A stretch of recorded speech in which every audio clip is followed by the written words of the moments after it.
साबित करूंगा ना। और साबित करने के लिए योर ऑनर मैं कटघरे में बुलाना चाहूंगा विनायक टायर सर्विस के गजानन नायक को।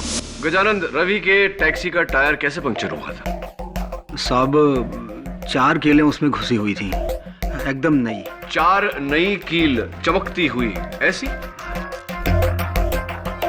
हाँ साहब, वैसे कीलें। कितने साल से पंक्चर बना रहे हो तुम? 9 साल से साहब। और अपने 9 साल के तजुर्बे में आपने कितनी बार देखा है कि ऐसी 4 नई चमकती हुई कील के कारण टायर पंक्चर हुआ? नहीं साहब, अभी तक तो नहीं। आपने कभी नहीं देखा। उसका कारण यह है योर ऑनर, क्योंकि वो 4 कील रास्ते पे पड़ी हुई नहीं थी, रास्ते पर डाली गई थी। किसी ने बड़ी शातिरता से रवि की टैक्सी में बैठने से पहले वो कील टायर के सामने डाली थी। गजानन, कौन से टायर में पंक्चर था? साहब वो ड्राइवर के पीछे का राइट साइड। ड्राइवर के पीछे का राइट साइड। तो क्या अगर मैं ये कहूं कि किसी ने टैक्सी में बैठने से पहले वो कील नीचे डाल दी होगी तो क्या तुम मेरी बात से सहमत होगी? हाँ। कितने बजे तुमने ये पंक्चर बनाया? करीब 1 बजे का टाइम था साहब। और तुम्हारे 9 साल के तजुर्बे में अगर ऐसी 4 कील के साथ पंक्चर हुआ हो तो पूरा हवा निकलने में यानी कि फुल से फ्लैट होने में कितना समय लगता है? सब कील 4 थे, वो भी छोटे छोटे, तो मेरे हिसाब से आधे से पौन घंटे लगने चाहिए साहब। आधे से पौन घंटा, यानी कि अगर बैक ट्रैक करे योर ऑनर तो 12:15 और 12:15 बजे मिस्टर अभिज्ञान रोहरा रवि की टैक्सी में बैठे थे। मैं उन्हें कटघरे में बुलाना चाहूँ। क्या आपका कहने का मतलब है कि मैंने ही कील फेंक कर टायर पंचर कर दिया? जी हाँ मिस्टर रोहरा, ताकि जब टैक्सी ड्राइवर पंक्चर देखने के लिए उतरे तो आपको समय मिले वो घड़ी और वो चेन ग्लव कंपार्टमेंट में छुपाने का। वकील साहब, मैंने तो खुद वाशी जाने के लिए वो टैक्सी पकड़ी थी। मैं खुद अपनी टैक्सी का टायर पंचर कर दूंगा।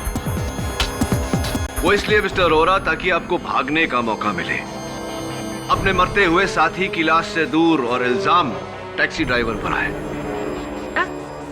मन्नू नागपाल मेरा दोस्त, ये कैसे कह सकते हैं आप? क्योंकि आप ही थे जिसने वाशी तक वो टैक्सी हायर की थी, और आप जानते थे कि मन्नू को मुंबई में ढूंढा जा रहा है, नवी मुंबई में नहीं।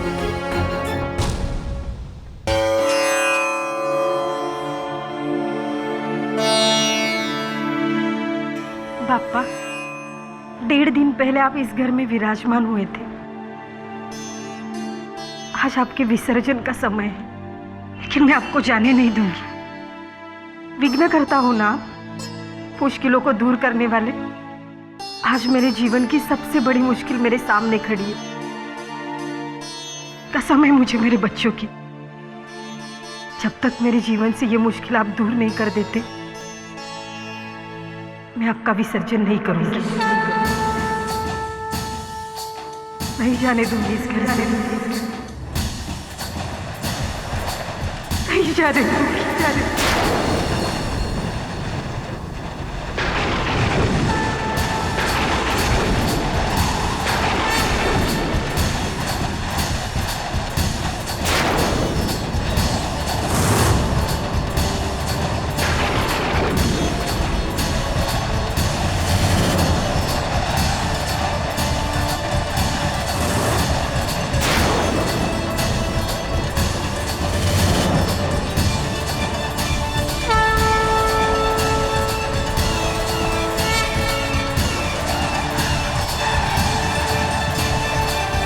KD Pathak,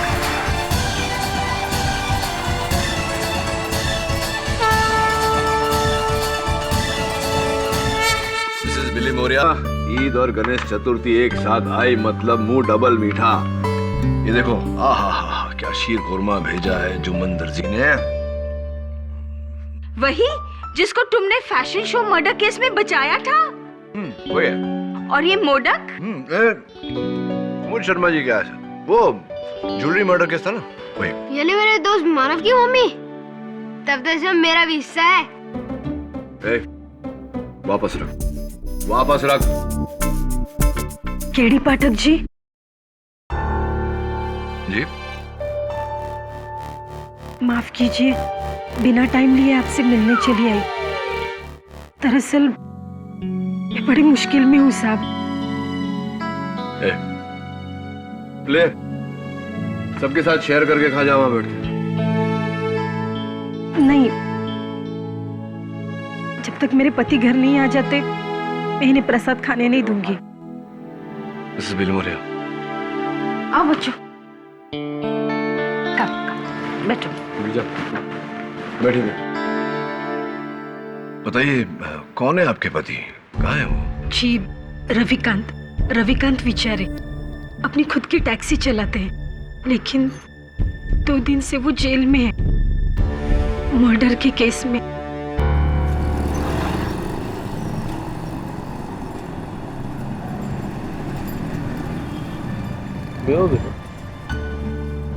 Nice. Sir, you come Mumbai सही टाइम पे।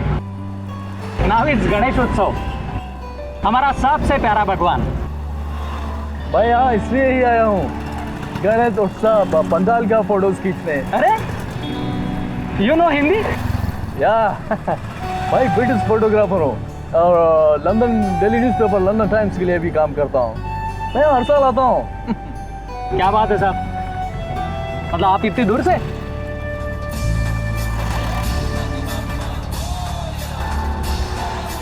तरीके ये नाकाबंदी। पुलिस? अरे टेंशन मत लो साहब, ये तो हर रोज का काम है, बस 2 मिनट लगेगा।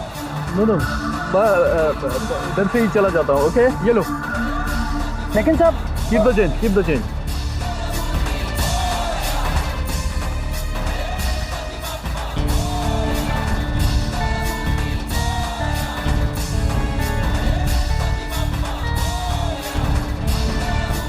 शिंदे, रोक उसको, रोक, पकड़।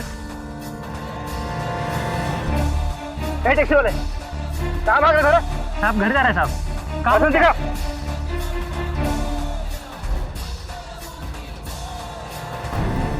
रविकांत कहाँ भाग रहा था? साहब घर जा रहे हैं साहब। डिक्की खोल। डिक्की का ताला खराब है साहब, नहीं खुलता है। डिक्की खोल बोला ना। ठीक है साहब। चल खोल।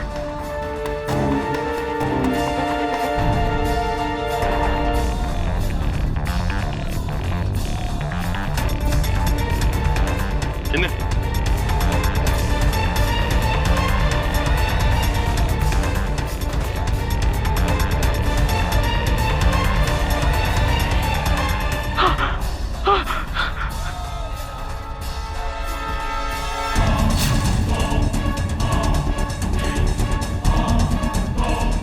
ये कौन है? साहब ये पता नहीं कैसे आई मेरी डिक्की में। ये तो मर चुका है। साहब मैंने नहीं मारा इसको। कहाँ लेके जा रहा था लाश? नहीं साहब, पता नहीं ये कैसे आया मेरी डिक्की में साहब। शिंदे, गिरफ्तार कर लो इसे। मैं समझा ही नहीं रवि, तुम कह रहे हो कि तुम उस आदमी को जानते भी नहीं, और मुझे यकीन है कि तुमने उसे नहीं मारा,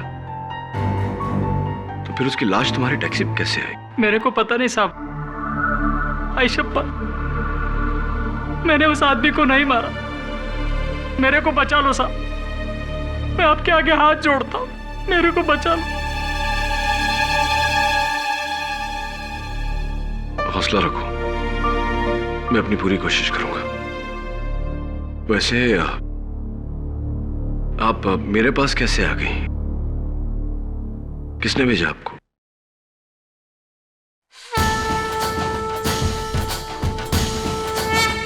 इन्होंने।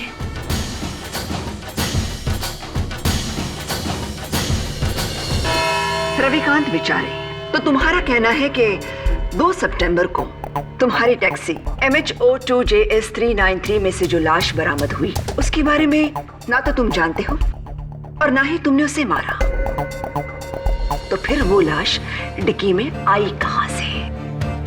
क्या उसने अपने आप को मार डाला और फिर वो तुम्हारे टैक्सी के पास आया और अंदर जाकर छुप गया? नहीं, मैंने नहीं। फिर वो लाश डिक्की में आई कहां से?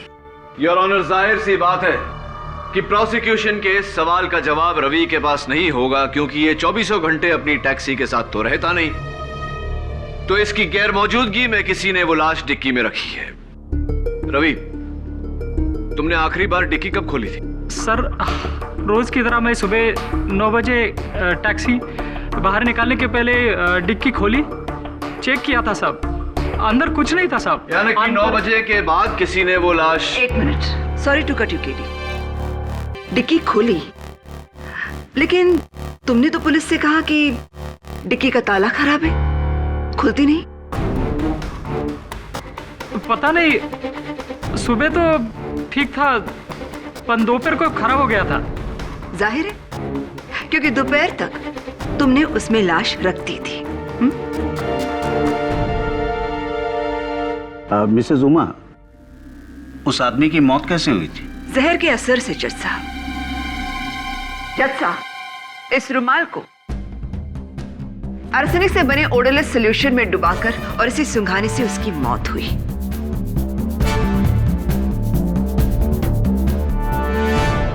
इस शीशी में वो जहर है। पुलिस को ये शीशी उस टैक्सी के ड्राइवर सीट के नीचे मिली, यानी कि कत्ल का हथियार। साहब देवा शपथ मुझे नहीं पता, ये शीशी मेरे सीट के नीचे कैसे आई? एंड योर ऑनर, इस शीशी और रुमाल दोनों पर रवि की उंगलियों के निशान मौजूद नहीं है। जाहिर है, शीशी पर से उंगलियों के निशान मिटा दिए गए हैं और कपड़े पर निशान आते नहीं। इतना तो तुम्हें पता होना चाहिए केडी पाठक।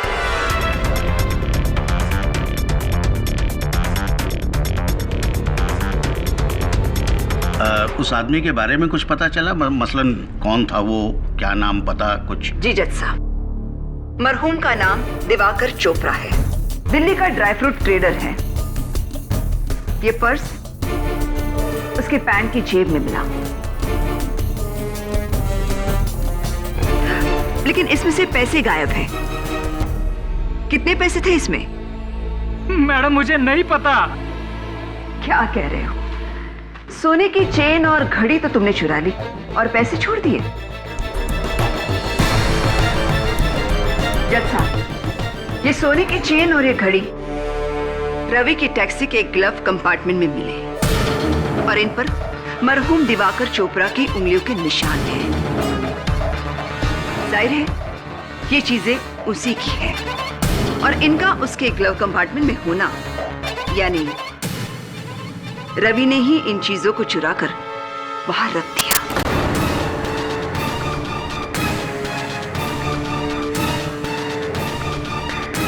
कत्ल से पहले या कत्ल के बाद? माँ बाप मेरे को नहीं पता। ये चैन, ये घड़ी। तुम्हें पता क्या है रवि? हाँ, इतना तो पता है ना कि तुम्हें अदालत किस लिए लाया गया है, या नहीं पता? नहीं पता है तो मैं तुम्हें बता देती हूँ। तुम्हें लालच आ गया और तुमने अपने निहत्थे पैसेंजर को मारकर उसे लूटा और उसकी लाश तुम ठिकाने लगाने ही जा रहे थे। I object, your honor।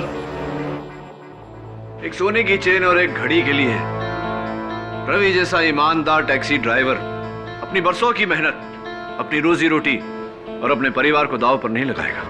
क्यों केडी? क्या इससे पहले कभी किसी टैक्सी ड्राइवर ने कोई जुर्म नहीं किया पैसों के लिए? जज साहब, आज से 12 साल पहले इसी अदालत में मैंने एक केस लड़ा था और जीता भी।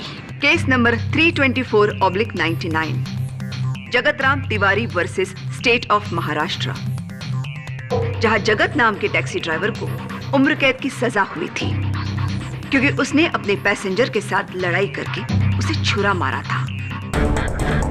कत्ल की वजह 20 रुपए का छुट्टा नहीं था टैक्सी वाले के पास। 20 रुपए। जब 20 रुपए के लिए एक टैक्सी ड्राइवर अपनी रोजी रोटी कत्ल करके दांव पर लगा सकता है, वहां ये घड़ी और सोने की चेन कम से कम 2.5 लाख की होंगी। Silence in the court, please. 2.5 lakh, जो उस कर्जे की रकम है जो रविकांत ने अपने खोली के लिए ली है।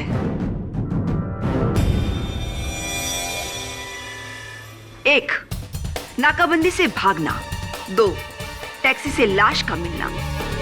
3, टैक्सी से कत्ल का औजार मिलना।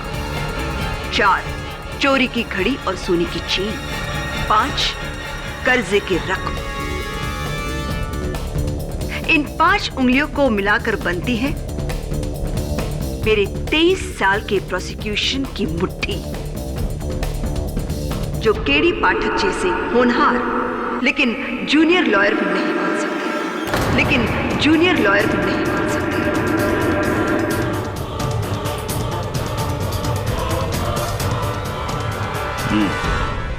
प्रोसिक्यूशन का केस बहुत ही मजबूत है केडी। मजबूत है योर ऑनर, लेकिन अटूट नहीं। और उसकी वजह यह है कि इस जुर्म का कोई चश्मदीद गवाह नहीं।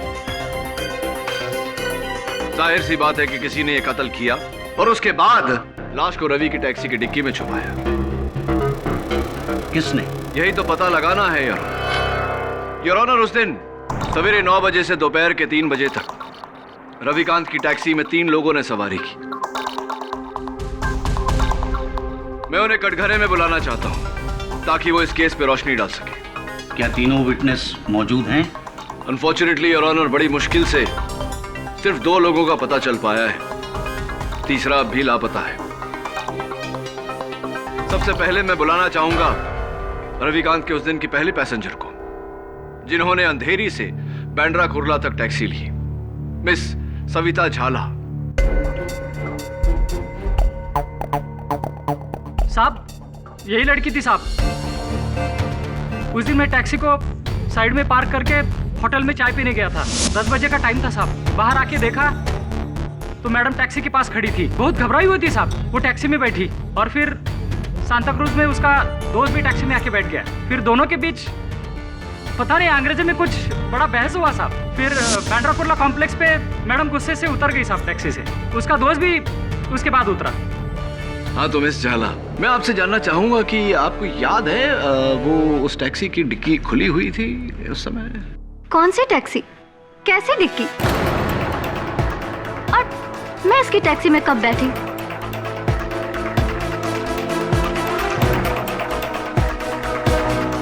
या तो ये आदमी झूठ बोल रहा है या फिर इसे कोई गलतफहमी हुई है। मे बी कोई और लड़की हो। ओ मैडम, क्या बोल रही हैं आप? आप ही थी, आप ही टैक्सी की डिक्की के पास खड़ी थी बैग लेकर साहब। इसी ने उसको लाश को डिक्की में डाला होगा साहब। अरे ये क्या बोल रहे हो? ना मैंने तुम्हें कभी देखा है और ना ही तुम्हारी टैक्सी को। मिस झाला, क्या आप जानना चाहेंगे कि हमने आपके बारे में पता कैसे लगाया? रवि के बयान के मुताबिक उसने अंधेरी के रत्नाकर कॉलोनी से सवारी ली और बैंड्रा कुर्ला के मैक्स इंडिया बैंक बिल्डिंग के सामने सवारी को उतार दिया।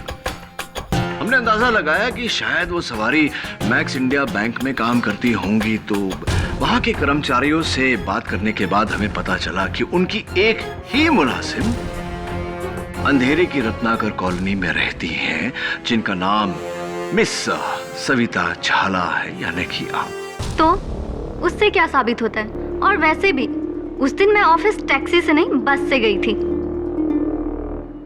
बस से? जी हाँ। अजीब, ये कैसे हो गया? क्योंकि मिस झाला, मैक्स इंडिया बैंक बिल्डिंग के गेट से घुसते हुए गाड़ी का नंबर सिक्योरिटी गार्ड में लिखा था, ये देखिए, MH02JS 393, जो किसी बस का नहीं, रविकांत की टैक्सी का नंबर है। और हम सिक्योरिटी गार्ड ने पुलिस को बयान भी दिया है कि उसने आपको इनकी टैक्सी से उतरते हुए देखा, एक बैग समेत। और आपके पीछे पीछे आपके कोई पुरुष मित्र भी उतरे थे बैग समेत। वैसे कौन थे वो मित्र आपके? क्या क्या संबंध है आप दोनों के भी? चलिए छोड़िए, जाने दीजिए, अदालत को इन बातों से क्या मतलब। ये बताइए कि वो जो बैग्स आप दोनों के पास थी, क्या था उनमें?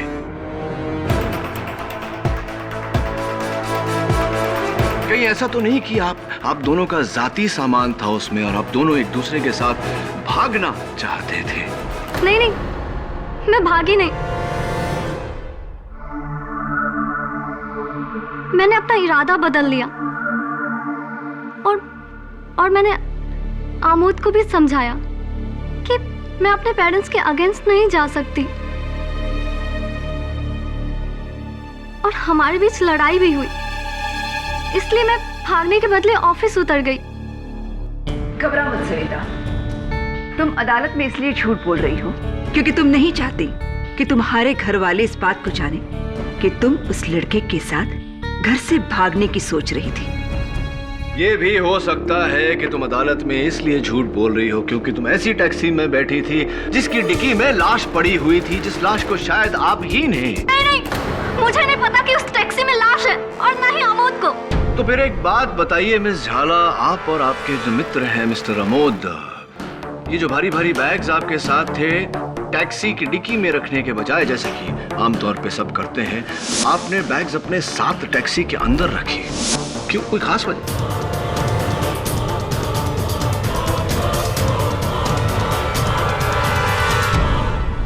जी, इसका मेरे पास कोई जवाब नहीं है। मेरे सवाल का जवाब शायद ये है मिस झाला कि आप जानती थी कि उस टैक्सी की डिक्की में लाश है जो शायद आपने या आपके मित्र अमोद ने वहां रखी। योर ऑनर, अंधेरे ईस्ट की रत्नाकर कॉलोनी जहां से सविता बैठी और सैंताक्रूज स्टेशन जहां अमोद बैठे, दोनों ही बहुत बिजी एरियाज है। जरा सोचिए, क्या ये पॉसिबल है एक भारी सी लाश ढोकर कोई डिक्की में रखे और किसी को पता भी ना चले?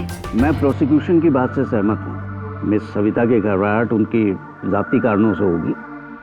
लाश अगर टैक्सी में आई होगी तो इस सवारी के बाद।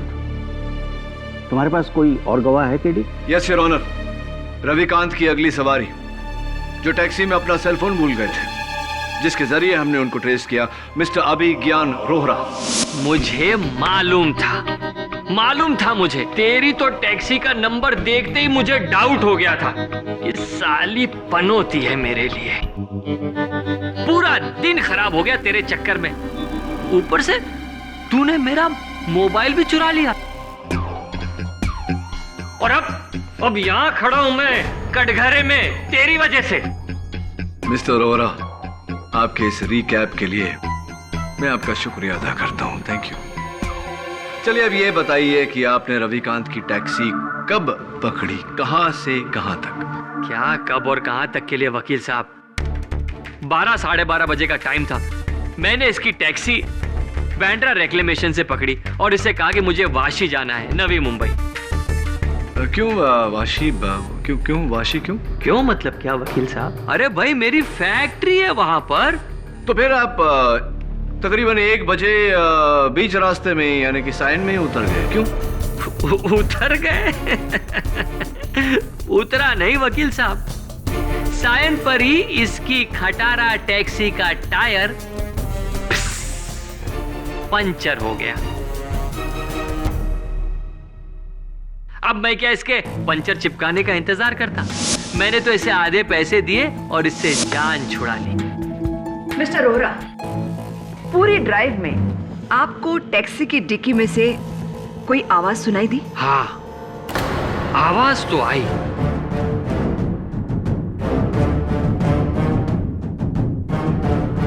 बल्कि इसकी खटारा टैक्सी के तो चारों तरफ से आवाज आ रही थी मुझे।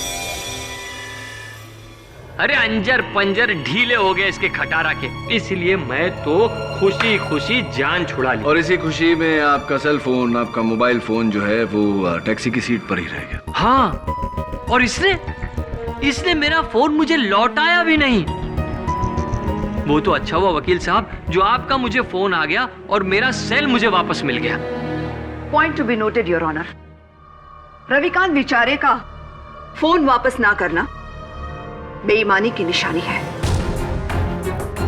मैडम, मैंने फोन को देखा तक नहीं, सही शपथ। एक बात बताइए मिस्टर रोहरा, आप तो टैक्सी की बैक सीट पर बैठे थे। हाँ, तो फिर ऐसा कैसे हुआ कि पुलिस को आपका फोन टैक्सी की फ्रंट सीट पर से मिला? हाँ, कहीं ऐसा तो नहीं कि आप सीट के ऊपर ऐसे झुके थे आगे की तरफ, ग्लव बॉक्स तक पहुंचने के लिए? मिस्टर पाठक, फोन आगे की सीट पर इसलिए था क्योंकि रविकांत ने उसे अपने पास रखा था। हाँ, इसी ने रख लिया होगा, चोर कहीं का। और अब तो खूनी भी। रविकांत ने खून किया, घड़ी चुराई, चेन चुराई, मोबाइल चुराया। This is absolutely ridiculous. Mister Rohra, ये कमर में पट्टा, क्या आपके कमर में प्रॉब्लम है? नहीं, गर्दन में प्रॉब्लम है। ऑर्डर ऑर्डर मिस्टर रोहरा, सवाल का जवाब सीधे तरीके से दीजिए। जज साहब, मालिक, अगर मैंने पट्टा कमर में बांधा है तो तकलीफ भी कमर में ही होगी ना। नहीं, अगर आपको थोड़ा भी डाउट है तो आप मेरी मेडिकल रिपोर्ट चेक कर सकते हैं। देख चुके हैं। फिर? और उनमें यही लिखा है कि मिस्टर रोहरा ना तो झुक सकते हैं और ना ही भारी बोझ उठा सकते हैं। फिर मिस्टर रोहरा, आपने दिवाकर चोपड़ा की 80 किलो की भारी लाश उठाई कैसे? ये क्या कह रही हैं आप? ये तो मुझसे नामुमकिन है। एग्जैक्टली। जज साहब, मिस्टर रोहरा का डिक्की में लाश रखना नामुमकिन है।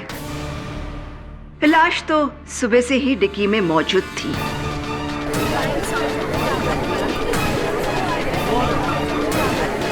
साइलेंस। और इस बात को साबित करने के लिए कि सिर्फ रविकांत बेचारे जानते थे कि गाड़ी की डिक्की में लाश है, मैं अपने अगले गवाह को बुलाना चाहती हूँ। गजानन नाइक। नमस्ते माई बाप। योर ऑनर, ये वही मैकेनिक है जिसने रविकांत के टैक्सी का टायर ठीक किया। राइट गजानन? जी।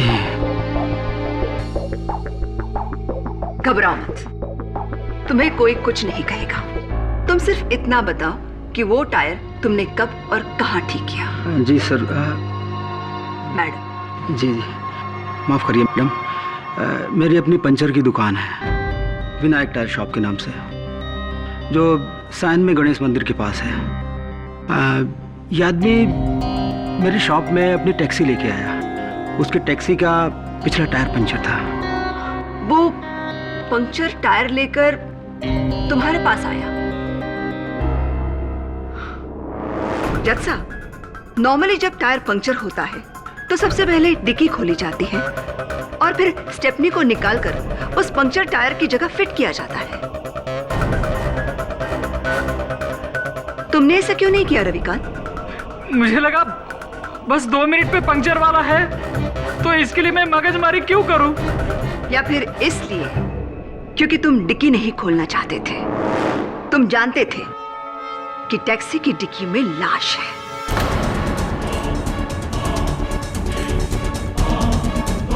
गजानन, जाहिर है तुमने तो डिक्की खोली होगी जैक निकालने के लिए। नहीं नहीं मैडम, इसने मुझे रोक दिया। इसने कहा कि मेरी डिक्की का लॉक खराब है, खुलेगा नहीं। तो फिर मैंने अपने जैक से गाड़ी को ऊपर उठाया। इसने तुम्हें भी डिक्की खोलने नहीं दी? माँ बाप, मेरा यकीन कीजिए, वो लॉक पहले से ही खराब था। तुम्हारा नसीब खराब है रविकांत, जो तुम्हारा जुर्म पकड़ा गया। ना तो तुमने खुद डिक्की खोली, ना किसी को खोलने दी, क्योंकि तुम जानते थे कि उस डिक्की में लाश है। नहीं, मुझे नहीं पता था। तो फिर वो लाश आई कहां से? जादू से? बताओ रविकांत, लाश आई कहां से? Calm down Mrs Dixit, calm down. Your honour, Ravikant ने हमें बताया कि उस दिन इसकी टैक्सी में 3 लोगों ने सवारी की। तीसरा एक अंग्रेज जब इसकी टैक्सी तक आया तब ये होटल में खाना खा रहा था। टैक्सी के आसपास कोई नहीं था। उस अंग्रेज का कुछ अता पता है तुम्हारे पास? योर ऑनर, टैक्सी में बैठने से पहले कोई अपना कांटेक्ट नंबर नहीं देता। उसे कैसे तलाश करूं? ये तुम्हारा प्रॉब्लम है केडी। या तो उस आदमी को ट्रेस करके इस कत्ल से जोड़ना होगा तुम्हें, या फिर इसमें हार माननी होगी। घबराओ मत केडी, अपने सीनियर से हारने में कोई शर्म की बात नहीं।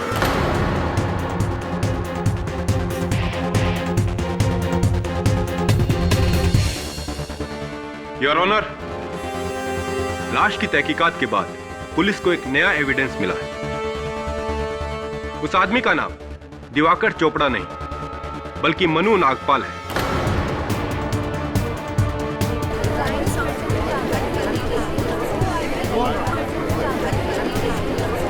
साइलेंस।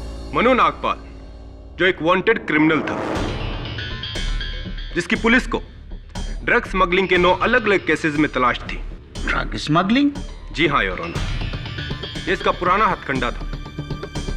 अक्सर टैक्सियों में ड्रग स्मगल करके एक सिटी लिमिट से दूसरी लिमिट तक ले जाना। पुलिस को आरटीओ की मदद से ऐसी 5 टैक्सियों के नंबर मिले हैं। उनमें से एक टैक्सी का नंबर है MH02 JS 393,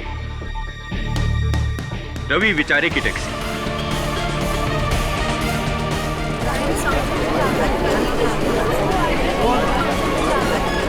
silence. Oh my God, ये तो नया कनेक्शन है। अब समझ में आ गया। वो बॉस, तुम मुलाजिम। जरूर कमीशन को लेकर झड़प हुई होगी। नहीं साहब, मैडम, ये टैक्सी मैंने 2 महीने पहले किसी दूसरे से खरीदी थी। अब तो तुम दोनों तरफ से फंस गए हो रविकांत। एक तरफ मर्डर तो दूसरी तरफ ड्रग्स स्मगलिंग। योर ऑनर, इस नए एविडेंस ने इस केस पर नई रोशनी डाली है। एक ड्रग स्मगलर के हजारों दुश्मन हो सकते हैं, कोई भी मार सकता था मनु नागपाल को।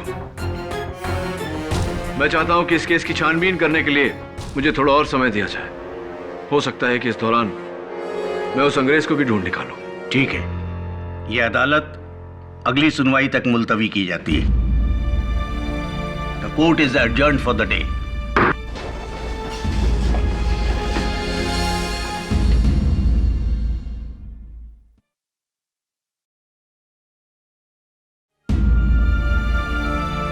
मानसी, तू मेरी बात मान, जिद मत कर। गणपति महाराज का विसर्जन कर दे। नहीं, जब तक वे मेरा विघ्न दूर नहीं करते मैं विसर्जन नहीं करूंगी। अब ये मेरे भगवान की परीक्षा है।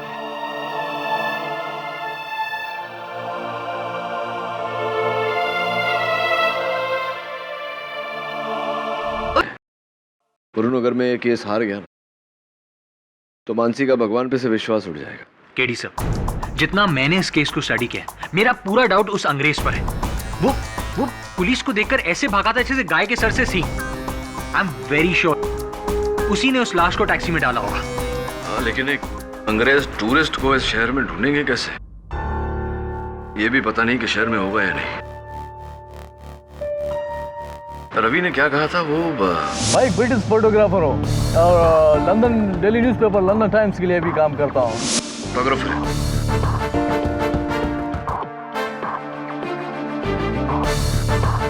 अभी तक तो छप गई होगी वो तस्वीरें।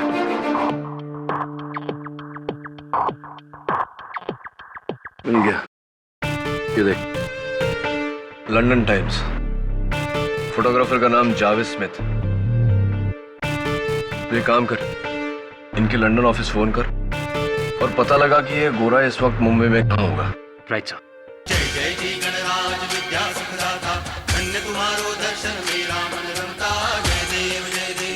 Your honour, Mr Javed Smith एक ब्रिटिश फोटोग्राफर है और इस केस की आखिरी घड़ी रविकांत के टैक्सी की उस दिन की आखिरी सवारी। तो मिस्टर स्मिथ, और ये हिंदी बोल लेते हैं आप? No, I don't know Hindi at all. फिर तो योर ऑनर इन्हें फांसी का फरमान इंग्लिश में ट्रांसलेट करके सुनाना पड़ेगा। फांसी? मैंने कुछ नहीं किया।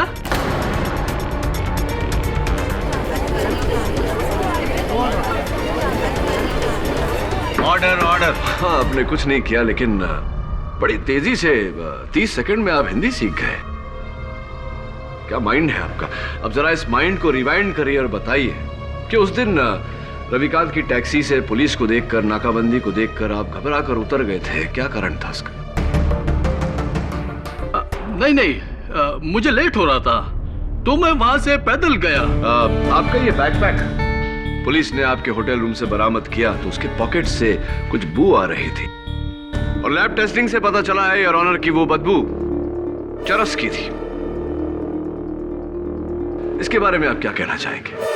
Yes, you are right. मेरे बैग में चरस था।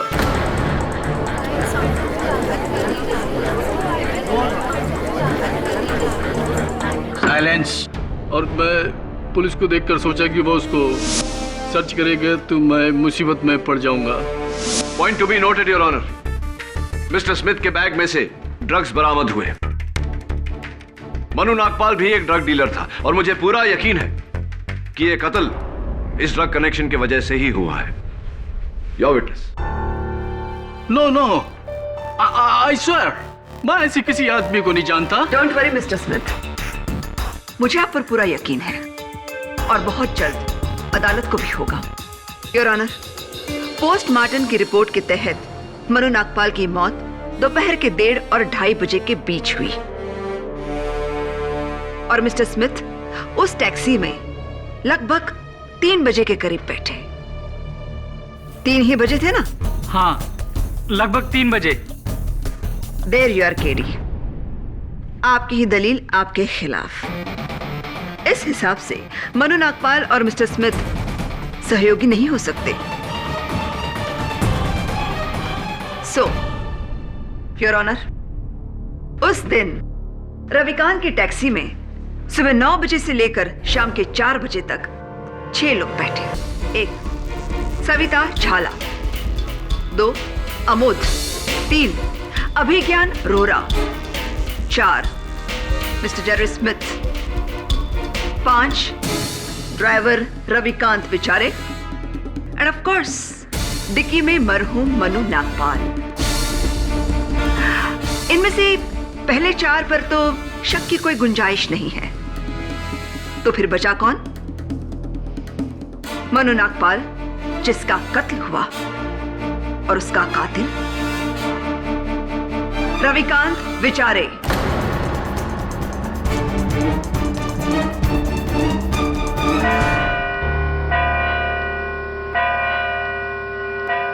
The court is adjourned for the day.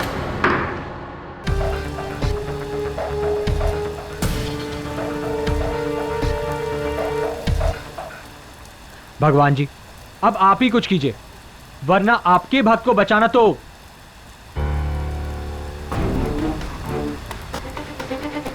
चाबी? इंस्पेक्टर दवे, चाबी।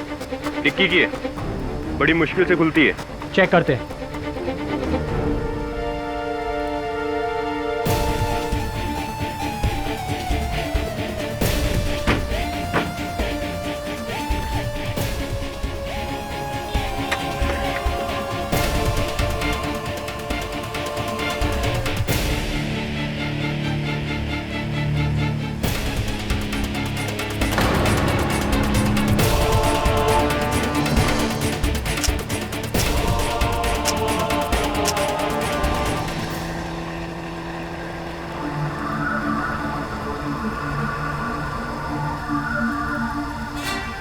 डैम, फिर से पंक्चर।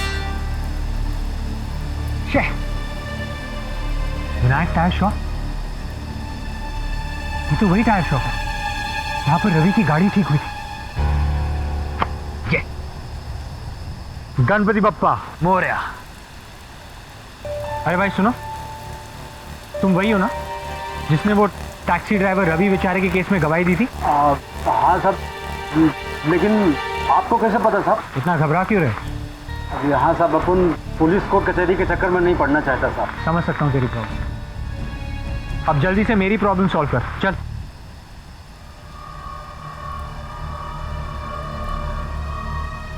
हेलो साहब। तो ये है फसाद की जड़, एक कील। आप तो लगी हो साहब कि आपके टायर से 1 कील मिला साहब। जो रवि है ना टैक्सी वाला, उसके टायर से 4 कीलें मिली साहब। 4 कील? वो भी एकदम नहीं। 4 कील एक साथ, वो भी नहीं। Ganpati Bappa, love you.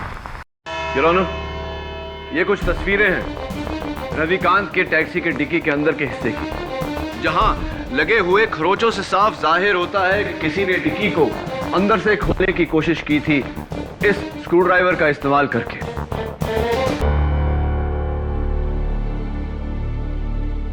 जिस पर मनु नागपाल की उंगलियों के निशान है।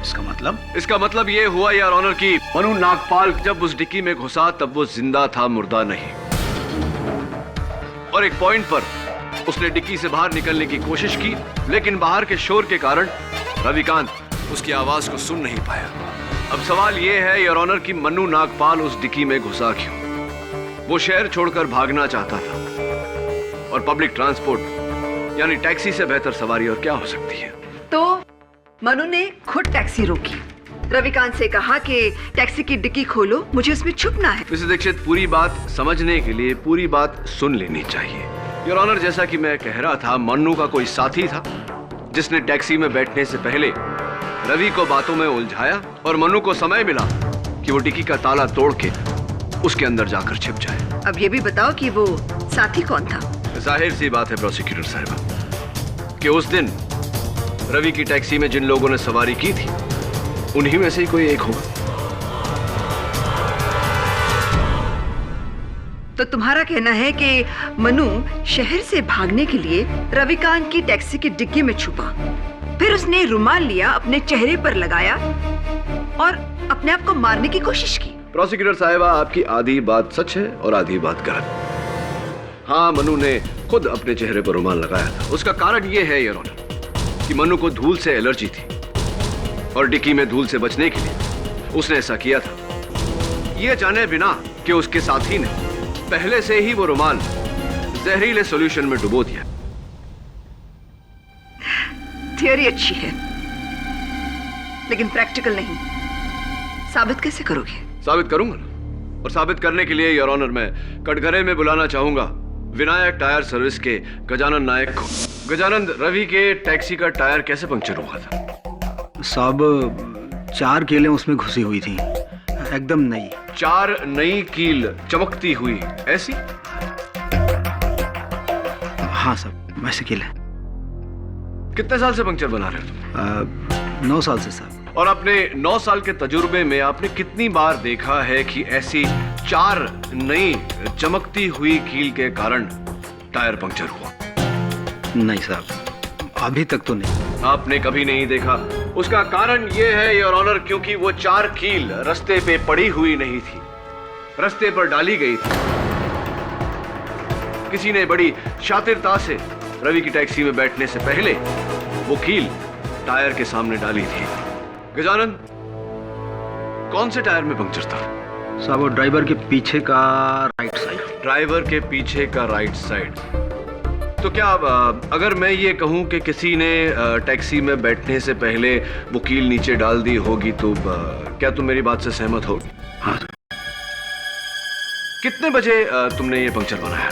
करीब 1 बजे का टाइम था साहब। और तुम्हारे 9 साल के तजुर्बे में अगर ऐसी 4 कील के साथ पंक्चर हुआ हो तो पूरा हवा निकलने में यानी कि फुल से फ्लैट होने में कितना समय लगता है? सब कील 4 थे, वो भी छोटे छोटे, तो मेरे हिसाब से आधे से पौन घंटे लगने चाहिए साहब। आधे से पौन घंटा, यानी कि अगर बैक ट्रैक करे योर ऑनर तो 12:15 और 12:15 बजे मिस्टर अभिज्ञान रोहरा रवि की टैक्सी में बैठे थे। मैं उन्हें कटघरे में बुलाना चाहूँ। क्या आपका कहने का मतलब है कि मैंने ही कील फेंक कर टायर पंचर कर दिया? जी हाँ मिस्टर रोहरा, ताकि जब टैक्सी ड्राइवर पंक्चर देखने के लिए उतरे तो आपको समय मिले वो घड़ी और वो चेन ग्लव कंपार्टमेंट में छुपाने का। वकील साहब, मैंने तो खुद वाशी जाने के लिए वो टैक्सी पकड़ी थी।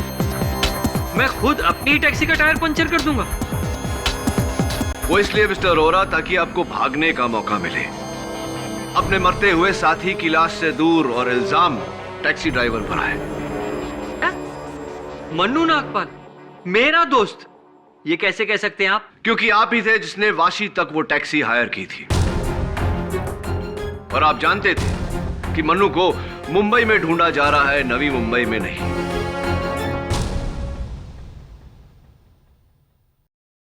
देखिए, मेरा और मनु नागपाल का कोई कनेक्शन नहीं है। मैं जा रहा था अपने जूतों की फैक्ट्री में जो वाशी में है।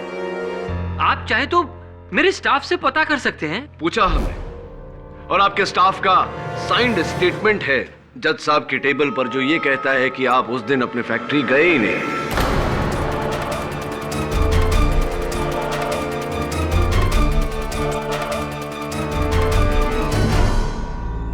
अब नहीं, एक्चुअली जज साहब वो देखिए मिस्टर रोहरा, वो जो कील जिससे पंक्चर हुए थे, वो कील जूते बनाने में इस्तेमाल होते हैं।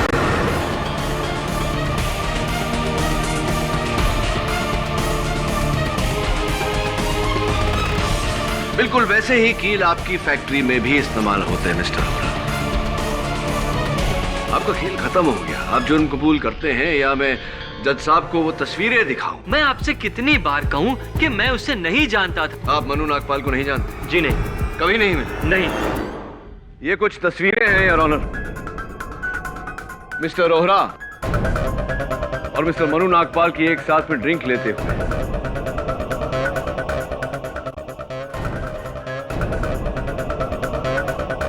क्या आप कहेंगे मिस्टर रोहरा कि आप मनु नागपाल को नहीं जानते? आपकी उनके साथ दोस्ती नहीं थी? आपने उन्हें नहीं मारा?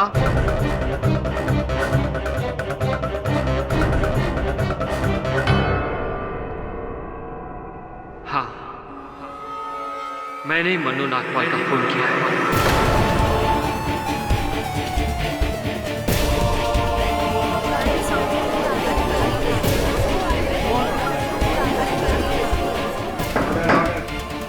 लेकिन मनु नागपाल और रोहरा की तस्वीरें कहाँ हैं?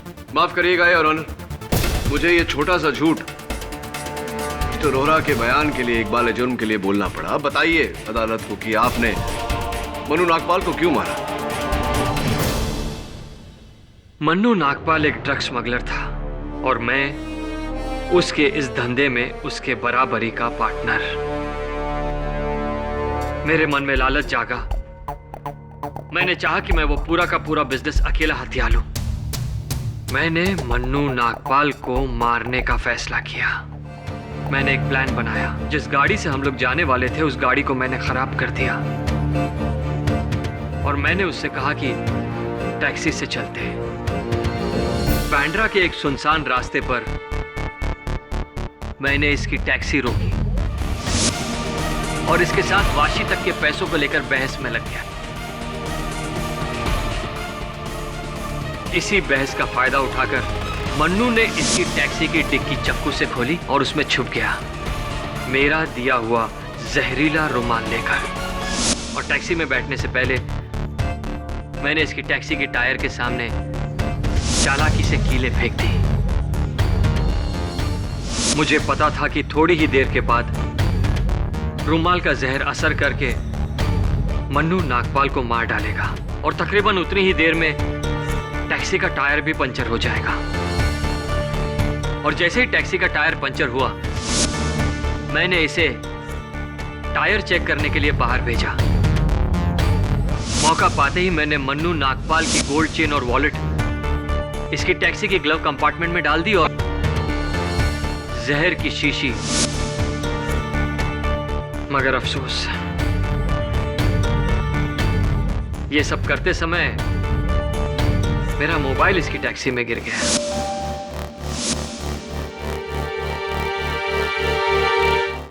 यह अदालत अभिज्ञान रोहरा को मनु नागपाल के कत्ल के जुर्म में दोषी पाते हुए हिरासत में लेने का हुक्म देती है और रविकांत बेचारे को बाइज्जत बरी करती है।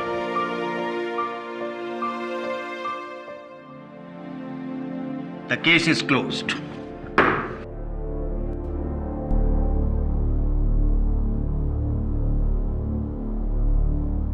Congratulations kid. थैंक यू, बहुत बहुत बधाई हो। अरे क्या हमारे लिए आप भगवान हो। ऐसा मत बोलिए, नहीं तो वो मुझसे रूठ जाएंगे। वैसे भी ये केस तो बाप्पा ने ही सॉल्व किया है। पापा ने? वो कैसे? हाँ आप देखिए ना, मेरे असिस्टेंट की बाइक बिल्कुल गणेश मंदिर के सामने खराब हुई और सबसे अहम गवाह इस केस के गजानंद विनायक टायर सर्विस वाले, ये गणेश जी के दूसरे नाम ही है। आपकी प्रार्थना सफल हो गई, इसीलिए तो उन्हें विघ्नहर्ता कहते हैं।